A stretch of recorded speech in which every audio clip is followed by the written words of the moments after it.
one second.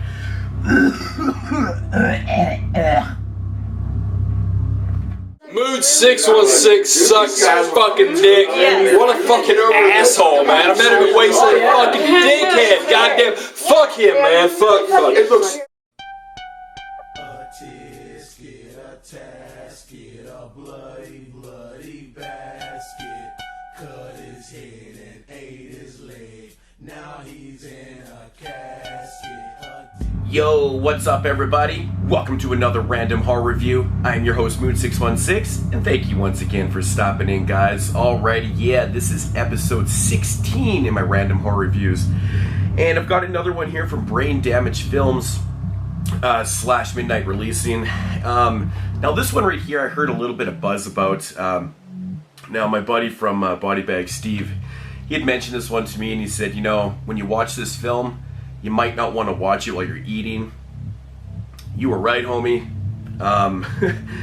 But yeah, you know, I've heard a couple people say they didn't really know what they think about this one, so I was really intrigued to watch it.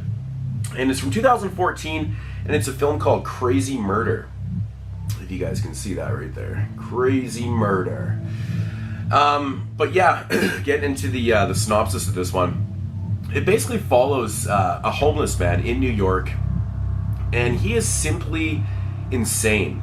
And one day he just kind of loses his mind completely and starts going on a crazy killing spree. And that is the whole synopsis of the film right there. Yeah.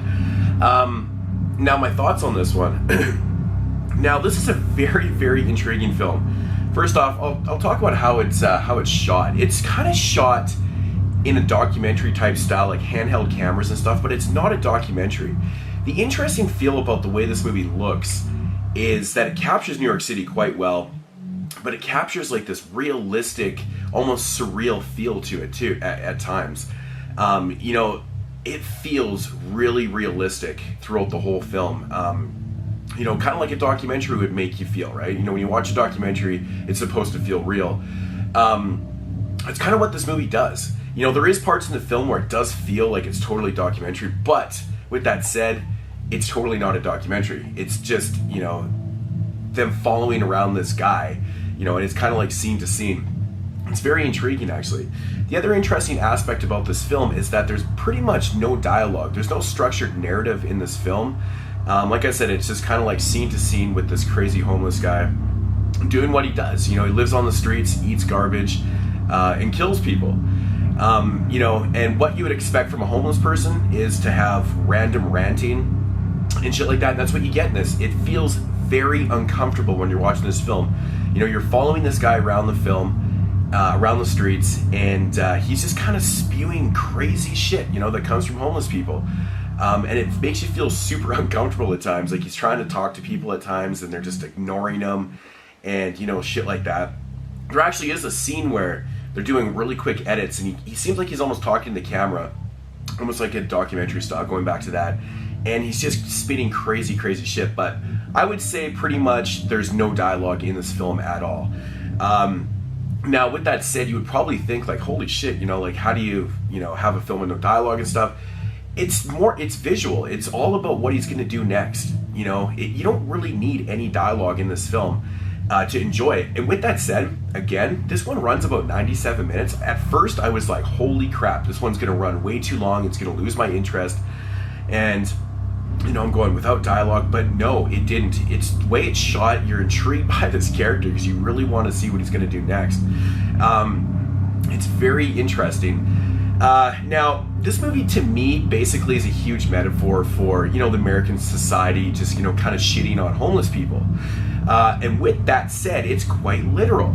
Now, the filmmakers showcase that in a way that's very disturbing and disgusting. There's a lot of scenes in this film with feces and, you know, shit, puke, and just fucking nastiness. Like, I was gagging. Like, everybody who watches my channel knows I have a huge gag reflex. And there's a lot of nastiness in this. They really did get their point across with that. You know, how American society totally shuns homeless people. They shit on them. And, you know, this is kind of the way they showcase it from, you know, the homeless people's point of view. I think they did a really good job. I might be reading into it too much, but I think there is social commentary in this film. And if there isn't, well, then it's just a bloody, filthy mess, in my opinion. But very, very enjoyable. This movie is not for the faint of heart, though. Like, it has some pretty realistic kills in it. I was very surprised. Going back to the whole documentary feel, you know, it feels like a documentary. At times you feel very uncomfortable. And then when he kills somebody, you go, fuck, holy shit, it feels super real. And a lot of the kills in this in the film are actually at perfect times, too. He does a lot of killings, like in broad daylight, when people are around, but no one seems to notice. And going back to the social commentary about, you know, the American society and people shitting on the homeless, it's perfect the way they did it, because people are turning blind eyes to these killings and stuff, or they're not noticing because they don't give a shit what the homeless are doing.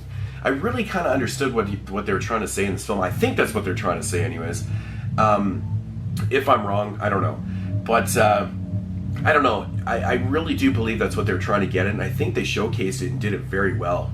You know, going back to the running time in this film, 97 minutes, I was freaking out about that.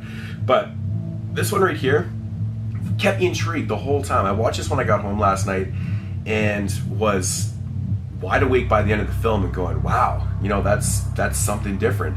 So for all you sick people out there that love your sick and twisted films, this is definitely one of the newer ones that needs to be added to your collection, because yeah, but for the people that don't like, you know, kind of, you know, you might even think it's mindless violence and just, you know, being gross for the sake of being gross. You know, I can see where people are coming from on that too, but I really don't think it is. I think there is a lot of meaning behind all the feces scenes and shit, and there is a lot of shit in this film. I have to say, probably the grossest scene to me was actually a scene where he was puking and, you know, kind of picking at it. It's making me gag even thinking about it right now. Yeah, you know, I really enjoyed this, man. I enjoyed the fact that I felt so uncomfortable. It felt so real to me, which is so incredible for such a low-budget film to have that type of feeling. And I got to give it to the main character, Kevin Kenny.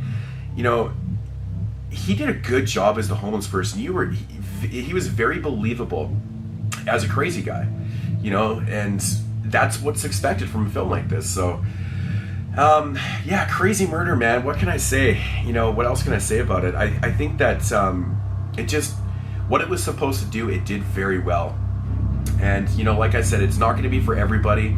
So if you're not into sick and twisted things, probably stay away from it. If you really enjoy that type of, like, very gory and nasty, just gross, filthy, you know, shit-filled scenes, then this one's definitely for you. If I had to rate this one, I'm going to give it an 8.5 out of 10. I thoroughly enjoyed this film.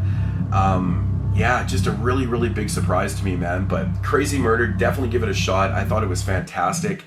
And, you know, if you've seen the movie, leave some comments down below. I'd like to hear your thoughts on, you know, my views on the social commentary and, you know, just what I think the movie actually, what the filmmakers are actually trying to say. I don't think that the gross out scenes were just there for the sake of being gross. I think there is a lot of meaning to that. Still gagging about it, but Crazy Murder, definitely give this one a shot. You know, it's from Brain Damage Films. And yeah, there's actually no special features on here, which is kind of a shame, actually. I really wish that they put some special features on here. I'd like to actually, you know, maybe hear a commentary with their directors would be amazing. And even, you know, with the main actor and shit like that. So anyways, guys, that's Crazy Murder from 2014. I don't know what else to say about it. I'm not going to give any of the scenes away. The kills, just the brutalness. And there was one scene in this film that I won't lie, I absolutely fucking died laughing at. It is so out of the blue and unexpected. And I literally almost fell off my couch last night laughing. It was so fucking funny. And I know a lot of people won't find it that funny unless you have a really sick and twisted sense of humor like I do. But to me, it was absolutely just floor dropping. You know, it got me so good. But anyways, guys, I'm ranting. See you in episode 17. Peace out, guys.